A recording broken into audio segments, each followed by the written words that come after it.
تو میں وہاں سے پیجاوسٹری آ گیا. تو پیجاوسٹری آ کے کیونکہ مجھے یہ تھا کہ مجھے وہاں کو پڑھنے نہیں رہے گا. سب کو یہ کہ بغلول ہے یار تو آ کے میرے پاس بیٹھے رہیں گی اور نہیں میں پڑھ سکوں گا. تو میں وہاں سے پیجاوسٹری آ گیا. پیجاوسٹری آ کے میں نے جرنلزم ڈپارٹمنٹ تھا تو ان کے ایک ساتھ تھے شفیق جلندری صاحب, بڑے مشہور پروفیسر تھے. تو ان کے پاس چلا گیا اور میں نے ان سے کہا کہ سر میں بھاولپور سے آیا ہوں, میں صرف آپ کی لائبریری استعمال کرنا چاہتا ہوں. تو مجھے لائبریرین کے پاس لے گئے, انہوں نے کہا کہ جو بھی کتاب مانگے اس کو دے دیا کرو, میرے نام لکھ دیا کرو. ان کی یہ بہت بڑی مہربانی تھی, مجھے جانتے بھی نہیں تھے اور مجھے انہوں نے یہ فیسلٹی دی. تو میں جب جرنلزم ڈپارٹمنٹ پیجاوسٹری کے اس کی لائبریری میں گیا تو میں نے کتابیں کھولنی شروع کی. تو پہلی چیز نے مجھے یہ حیران کر دیا کہ ہر کتاب جو تھی اس کو کسی نے نہیں پڑھا تھا, اور ان کے کاغذ بھی جڑے ہوئے تھے, وہ بھی میں نے کھولے درمیان میں سے.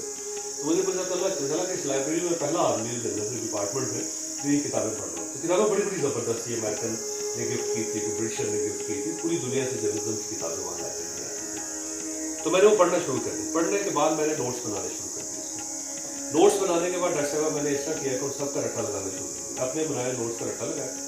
رٹا لگانے کے بعد ایک دن میں ایک 20 صفحے لکھ کے تو شفیق جلندری صاحب کے پاس چلا گیا. تو میں نے کہا جی اگر یہ پیپر آئے, یہ کویسچن آئے آپ کے پاس, تو آپ اس میں سے کتنے نمبر دیں گے؟ تو اس پر انہوں نے دیکھ کے کہا کہ میں 20 میں سے 19 نمبر دوں گا اس کو, لیکن کوئی آدمی آدھے گھنٹے میں 20 صفحے لکھ نہیں سکتا. تو مجھے گلے شروع ہو گئی. ایشو کوئی اور نہیں ہے, ایشو سمپل یہ ہے کہ آپ نے آدھے گھنٹے میں 20 صفحے لکھنے ہیں, یہ کمال ہے. تو میں نے اپنے نوٹس بنائے. نوٹس بنانے کے بعد ان کو رٹا لگایا. رٹا لگانے کے بعد تیزی سے لکھنے کی پریکٹس شروع کی. آپ حیران ہوں گے کہ میں آدھے گھنٹے میں 32 صفحے 30 صفحے 28 صفحے لکھ رہا تھا. اتنی اسپیڈ سے میں نے لکھا. اور اس کے بعد میں نے پیپر دیے تو میں پہلی پوزیشن لیا, میں ٹاپ کر گولڈ میڈل. ایک آخری آدمی بینچ پہ بیٹھنے والا آدمی, اسے پوری کلاس کو بیٹ کر کے تو اسے. اب یہ ایک ایسا سرپرائز ایلیمنٹ تھا, ایک ایسی حیران کن خبر تھی پوری یونیورسٹی میں کہ ہر آدمی مجھے دیکھتا تھا, وہ سمجھتا ہے بندہ ہائٹ ہو جاتا, اس نے گڑبڑ کی. ممکن ہی نہیں ہے یہ, بالکل ایسے جیسے ایک لکنت کا مریض ہوتا ہے نا, اٹھ کے وہ ایک لمبی تقریر کر دے, آپ کہہ نہیں آ گڑبڑ ہے, ایسے بنتا نا اسپیکر ہوا ہے. یہ پوری زندگی بولے ہی ہے, یہ کیسے ہو سکتا ہے؟ تو مجھے انہوں نے کہا کہ یہ نہیں ہو سکتا. میرے انہوں نے پیپر چیک کروائے تو میرے 5 نمبر مزید اضافہ ہو سکتا بڑھ گئے. تو وہ ایک بڑی حیران کن واقعہ تھا. تو سب لوگ ایون سارے پروفیسر کا کہنا تھا کہ اندھیرے میں چوزا اس کے پاؤں کے نیچے آ گیا ہے, کچھ نہیں ہے, تو یہ کوئی اور ہی گڑبڑ ہوئی ہے ساری, یہ اس میں سائنس لڑائی ہے کوئی. تو بہرحال مسئلہ یہ تھا کہ اگلے سال بھی میں نے وہ رپیٹ کیا فارمولا, تو اگلے سال بھی میں ٹاپ کر گیا. تو میں گولڈ میڈلسٹ تھا اس جرنلزم ڈپارٹمنٹ میں, جس کے میں آخری بینچ کے لاسٹ کونے میں بیٹھتا تھا. لیکن اس گولڈ میڈل کے لیے میں نے کیا کہ وہ میں آپ کو بتانا چاہتا ہوں. وہ یہ تھا کہ میں نے اتنا تیزی سے لکھا, اپنے نوٹس بنائے, ان کو اتنا رٹا لگایا کہ میں سوئے بھی جب اٹھتا تھا تو مجھے پتا چلتا تھا کہ میں آدھی کتاب دوہرا گیا, سوئے بھی. اتنا میں نے اسے اپنی زندگی کا حصہ بنا لیا تھا. اور میں نے اسپیڈ سے اتنا زیادہ لکھا کہ یہ دیکھ کے میری انگلی ٹیڑھی ہوئی. پہلی انگلی, میری ساری انگلیاں سیدھی, صرف یہ انگلی ٹیڑھی. اس کی وجہ یہ ہے کہ میں نے اس انگلی کے ساتھ وہ اس کو ہندی میں کہتے بلاکار, تو اس کے ساتھ اتنا بلاکار کیا کہ یہ انگلی یہ آپ کو نظر آئے گی نا ساری انگلی, صرف آپ کو ایک انگلی ٹیڑھی نظر آئے گی پورے ہاتھ میں. اس کی وجہ یہ تھی کہ میں نے اس کے ساتھ میں 30 صفحوں سے زیادہ اسپیڈ سے, آج بھی میری ہینڈ رائٹنگ بڑی بری ہے. اس کی وجہ یہ ہے کہ اگر آپ ہینڈ رائٹنگ پر توجہ دیں گے تو آپ اسپیڈ سے لکھ نہیں سکتے تھے. اسے آج بھی اگر فرض کریں مجھے ایمرجنسی ہو رہا ہے کہ جس میں کالم لکھنا ہو تو میں تو آدھے گھنٹے میں کالم پورا لکھ جاتا ہوں بغیر رکے ہوئے. اس کی وجہ یہ ہے کہ اسپیڈ سے لکھتے ہیں اور پھر سوچتے بالکل نہیں ہو سکتے, کیونکہ تیزی لکھنے کے لیے ضروری ہے کہ آپ کی سوچ سے زیادہ اسپیڈ اس کی ہونی چاہیے. اگر سوچیں گے تو اسپیڈ کم ہو جائے گی, ہے نا, ایسے ہی ہوتا. تو اسپیڈ کے لیے ضروری ہے کہ سوچنا بند کریں اور لکھنا شروع کریں. تو وہ لکھتے ہیں پھر اس کا, تو یہ اس کا یہ تھا. تو جب میں نے سوچا کہ میں بدل سکتا ہوں تو آپ لوگوں کو بدلنے میں کتنا دیر لگے گی. میرے جیسا نالائق آدمی جو آخر میں بیٹھتا تھا اس کو مکمل طور پر زندگی کے ہر معاملے میں میں بہت پیچھے تھا. تو ہر معاملے میں جو مڈ میں آ گیا تو اس کی بنیادی وجہ یہ تھی کہ میں نے اپنے آپ کو بدل دیا, میں نے اپنے آپ کو تبدیل کر دیا. تو if I can you can do easily, میں سے لکھوا لیں آپ کے لیے کوئی ایشو نہیں. اگر میں کر گیا تو باقی آپ سب کے لیے بہت ہی آسان ہے, کیونکہ آپ مجھ سے بہت آگے ہیں, میں تو بہت ہی پیچھے تھا. جی کانفیڈنس بھائی جان, آئی کین, سمپل لکھ لیں اپنے پاس کہ یو کین, بس سب بکواس ہے باقی.